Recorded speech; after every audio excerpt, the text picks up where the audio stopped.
We all know about Kick 10 by now, I would hope. Kick 10 has become synonymous with metalcore at this point, and there's no denying that it's a great sounding kick and it just gets the job done. And Andrew shows you how he creates a punchy, consistent kick using Kick 10 and Wage War's Nail the Mix. Check it out and enjoy. We have landed on the kick sample, Kick 10. So, story about that. I sent a mix to the guys first that they liked, and it had Kick 10 in it. I actually didn't know about Kick 10 or its backstory or where it had been used. I don't tend to follow stuff like that. I just landed on the kick. I was like, I think this sounds pretty cool. I put it in the mix. I sent it to them. I sat on it. They had some revisions, and I was like, I feel like I don't really like this kick very much. So I switched it to some other kick that I liked better. And the band is like, yo, whatever you changed about the kick, can you please put it back? So I was like, God damn it. Fine, whatever. I mean, obviously it doesn't sound bad, but you know, when you're stoked on a change and the band isn't, it doesn't feel really good. But that's just how it is. Sometimes you get myopic whenever you're actually the one in the hot seat doing the mix and listening over and over again and making too many tweaks sometimes. So the band like blind chose Kick 10, even though I tried to change it. They didn't know it was Kick 10. I didn't know what Kick 10 was. That's just where we landed. So here we are. So yeah, it took a little bit of effort to get here. I went through a bunch of samples first. So, what you guys need to know, it's not just what you're hearing right now is not just Kick 10 how it sounds exactly. Because I have the room mic turned up a good bit, and that's important to note. Let's listen to that.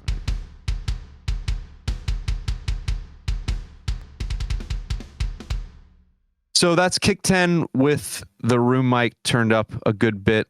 Where are these room mics going?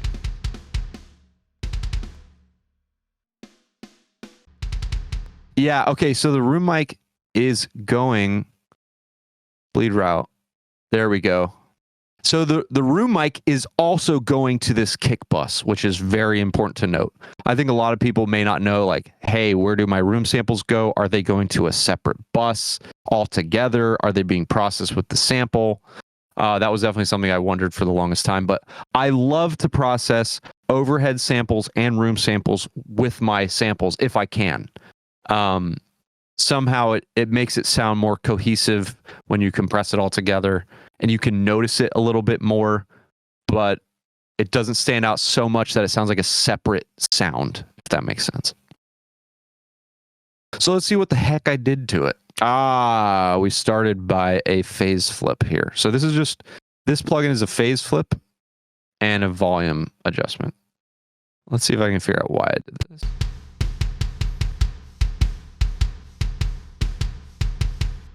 Okay, so with the actual kick drum, I need both kick drums.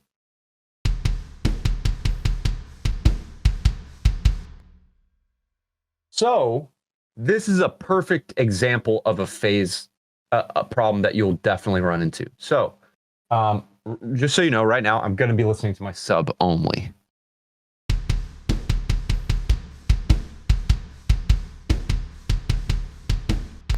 So let me please play this again, and I will flip the phase. Just watch my mouse. Listen to the ultra low subs. This is why it's really important for you guys to have some way to monitor this stuff. Listen to the ultra low subs, and then listen to the low mid range. There is a massive difference when I flip this.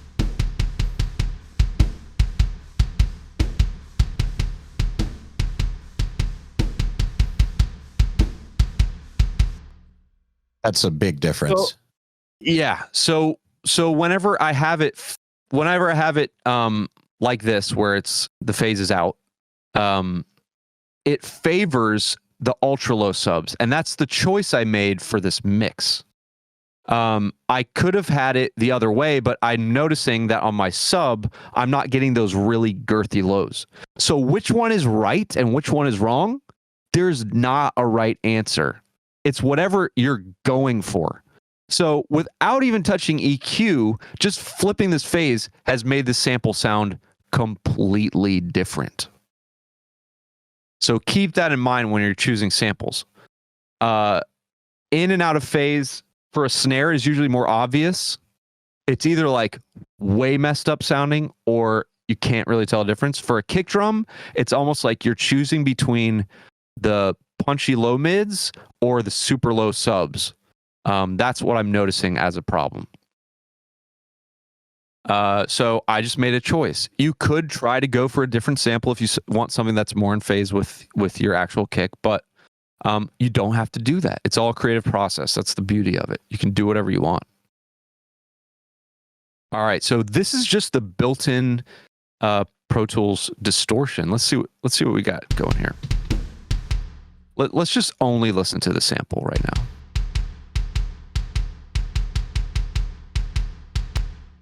All right, let me make this more extreme so you guys can see what's going on. We're at 14%, but I'm going to crank it up.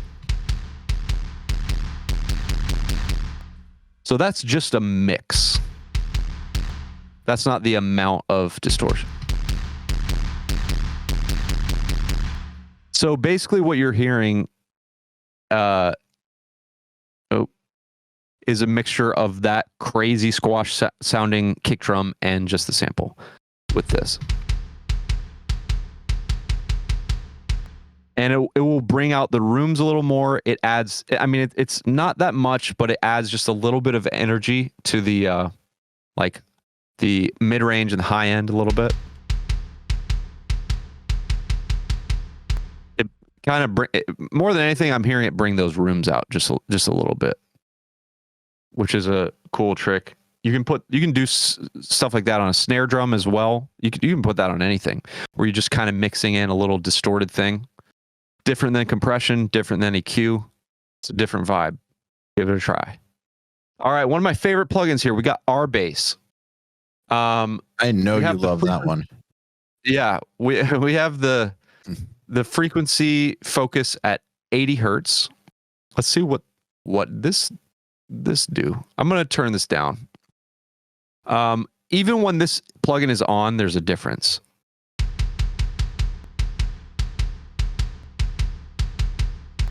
It's already bringing those subs out with it at minus 24, which I guess technically is not negative infinity or minus infinity, whatever.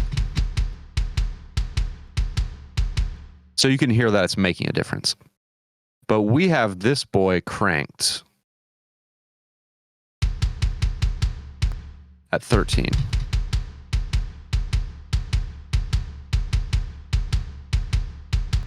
Let's try some other frequencies here. That's some juicy lows, really low. You got to be careful. It's easy when you're mixing to get really excited about those. Sorry, when you're mixing heavy music, to get really excited about like super, super low frequencies, especially if you have a really nice sub and you can hear them really loud. Most people don't, so you don't want to get too crazy with it, because to other people it might sound like there's no low end at all unless they have like a crazy system. So it's important to not go as low as humanly possible. Also, another reason I'm not a huge fan of bands tuning down like double drop E on the bass. I'm just like, guys, we're off the human hearing spectrum. Like it is a physical impossibility to hear these notes. So not that nobody should do it, but it's just not my favorite. Like if you have an 808 hitting at like an A or a G, really low A or G, like that thing's going to hit hard. But if you drop it down to an E or even low, like a D, below drop D on a bass, it's just going to sound like a flubby nothing. Let's see where we are in the mix at this point.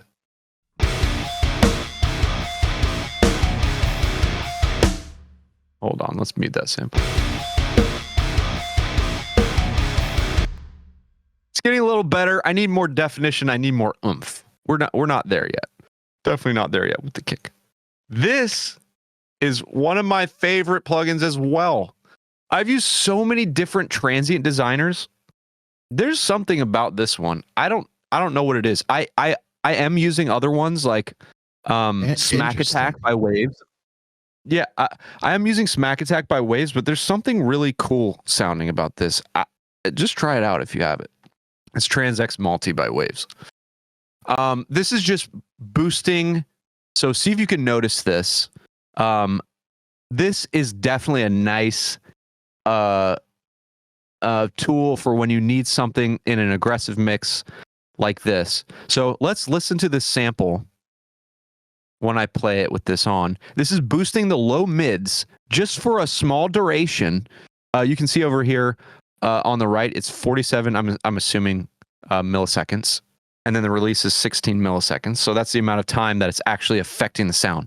So it's like an upward expander or, whatever, a transient designer, So the rate at which this works is it doesn't work all the time for every single hit, and that's what I love about it. Let me see if I can show a perfect example. Here we go. So you'll hear at the beginning of each phrase, and you'll see that it comes into action at the beginning. So the beginning of each thing sounds very aggressive and has like a punch to it.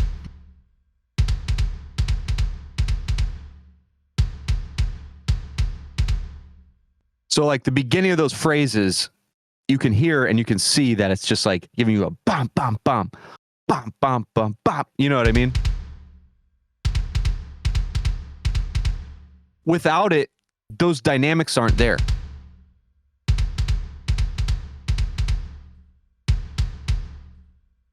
So that's a way to just add like a nice bit of aggression. And again, it's easy to overdo this. It's really easy to overdo this.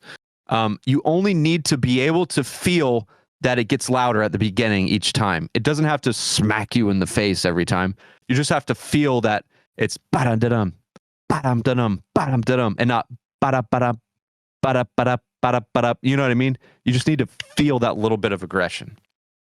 You can do the same thing on the high end if you want.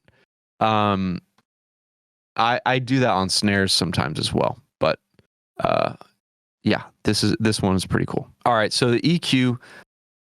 Before I turn this on, let's see where we are in the mix with this kick drum.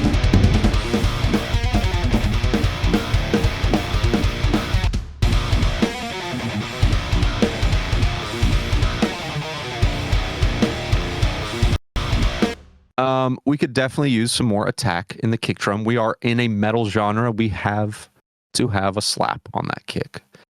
So I can see we've got a bit of a boost here in the high frequency range, around 16 kilohertz or 18, something like that. What does yeah, 16. We have a low mid, pretty aggressive. That's 3. These are both very aggressive. Almost 6 dB and 3 dB. Let's see what we got. Let's put this at 0. So we're only going to be dealing with this high. Let's just turn it up.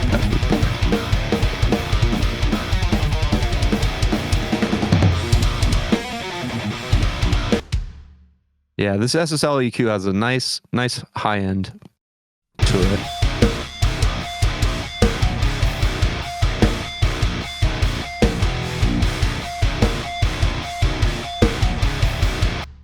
That's sounding cool. Let's see what else we got here. All right, so we got those low mids.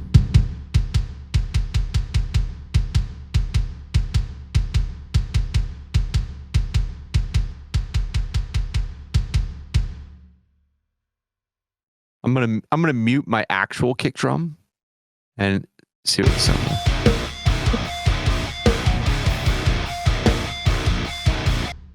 So those the attack from those real kicks, it was really helping that sound.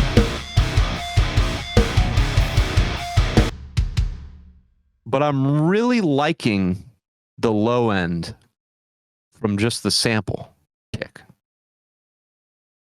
So what can we do here? let's only take the high mids here. Let's mute these before I do a dang thing. So it's very pinpricky, small sounding. And I feel like that's because we're hearing a lot of the super high 10K and up frequency smack there. So it's not menacing. It's not very, it's friendly sounding, you know? So if we duck out some of that highs, suddenly we have a much rounder sound, and that's at 10K.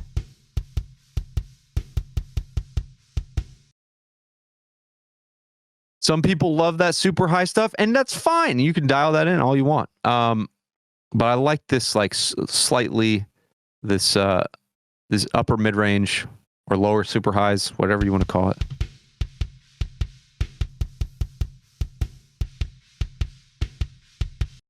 It just makes it sound like it was a bigger drum. Now, since we like that low end in the sample, let's just we're taking out a considerable amount of low end from this actual kick. That's at about 450. Now, we're not going to run into any phase problems in the low end because we've scooped it all out so much. Let's see what these sound like together.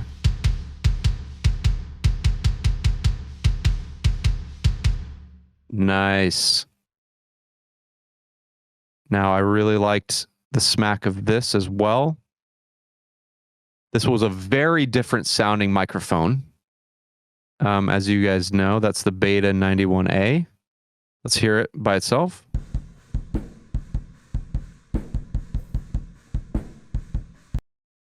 Very muffled, a lot of low and mid range there.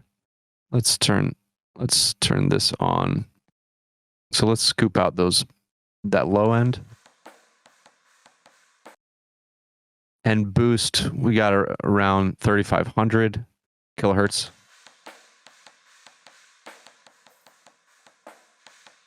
Let's hear these together. Let's flip the phase and see if anything happens.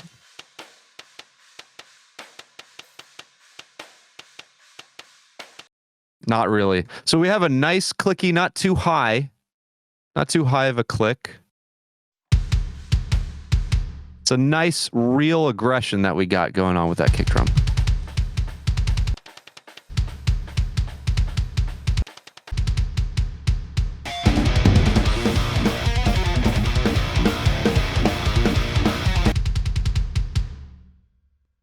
All right, what do we got here?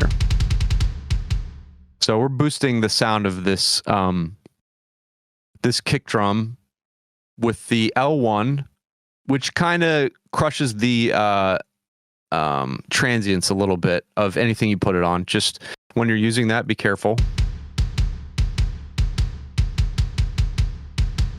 But it also makes the entire sample more present. It makes it louder and it's squashing it while also limiting those transients. Let's see where we are here.